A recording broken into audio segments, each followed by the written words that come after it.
ഇന്ന് നമ്മൾ പോണത് ദുബായിലെ റബ്ബാഷ് കഫ്തിരിയേക്കാണ് കേട്ടോ. ഇവിടെയുള്ള ഓൾമോസ്റ്റ് ആളുകൾക്കും ഫെമിലിയർ ആയിരിക്കുമല്ലോ ഈ ഒരു റബ്ബാഷ്. എൻ്റെ ഇക്കാൻ്റെ ഫേവറേറ്റ് സ്പോട്ടാണ് കേട്ടോ ഇത്. റബ്ബാഷ് എന്ന് കേൾക്കുമ്പോഴേ റബ്ബാഷ് ടീ ആണ് ആദ്യം മൈൻഡിൽ വരിക. അതുകൊണ്ട് തന്നെ ഫസ്റ്റ് ഓർഡർ ചെയ്തതും ടീ തന്നെയാണ് കേട്ടോ. ഇന്ന് ഞങ്ങൾ ട്രൈ ചെയ്തത് കാശ്മീരി ടീ ആണ്. എനിക്ക് നല്ല വിശപ്പുള്ളതുകൊണ്ട് ഞാൻ പുതിയതൊന്നും ട്രൈ ചെയ്തില്ല. ഒരു നോർമൽ ഷവർമയും സ്നാക്ക് മീലാണ് കേട്ടോ ഞാൻ ഓർഡർ ചെയ്തത്. അങ്ങനെ കാശ്മീരി ടീയും ഷവർമയും കഴിച്ച് സ്നാക്ക് മീൽ വെയിറ്റ് ചെയ്തപ്പോഴാണ് അവർ ഓർഡർ ചെയ്ത സാധനം എത്തിയത്. ഇവനാണ് സെമി ക്രിസ്പി ചീറ്റോസ്.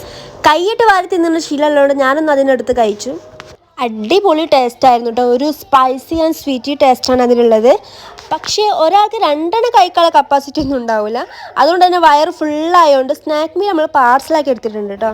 പിന്നെ ഞങ്ങൾ അതിനടുത്തുള്ള ബീച്ചിൽ പോയി. അവിടെ ഇങ്ങനത്തെ സിറ്റിംഗ് അറേഞ്ച് ചെയ്ത് വെച്ചിട്ടുണ്ട്. അപ്പോൾ നമുക്ക് ഇഷ്ടമുള്ളത് ഓർഡർ ചെയ്ത് വേണേൽ അവിടെ പോയി കഴിക്കട്ടോ. നിങ്ങളൊരു ടീ ലവറോ പല വെറൈറ്റീസ് ഓഫ് ഫുഡ് കഴിക്കാൻ താല്പര്യമുള്ളവരോ ആണെങ്കിൽ റബ്ബാഷ് ഒരു ഓപ്ഷനാണ് കേട്ടോ.